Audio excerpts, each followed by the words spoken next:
the needle.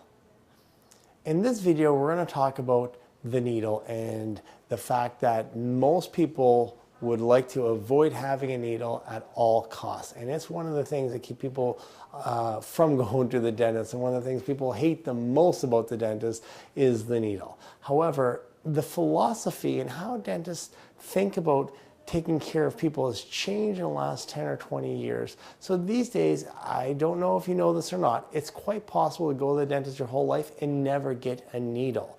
And what we do now, we emphasize on prevention and hygiene. In other words, from when people are young, we get them in the habit of getting their teeth clean. Now, young people get their teeth cleaned twice a year, every 6 months. And as we get older, if we move that up to 3 or 4 times a year, it's quite possible to have your teeth cleaned so often that we don't get cavities. And if we don't get cavities, you very rarely would ever require having a needle. And if you don't lose your teeth, you won't require having needles. So the first thing is prevention.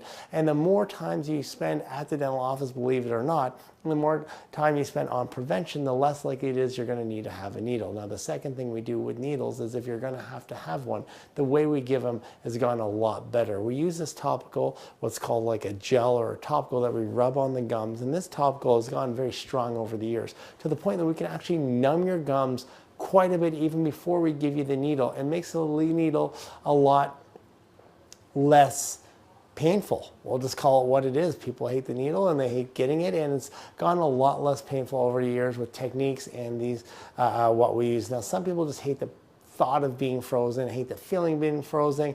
There's not much we can do with that. After you're frozen and numb, it takes time for the freezing to wear off, and as it does, sometimes drinking something hot like a warm tea or a soup will increase the circulation, help the freezing come out quickly.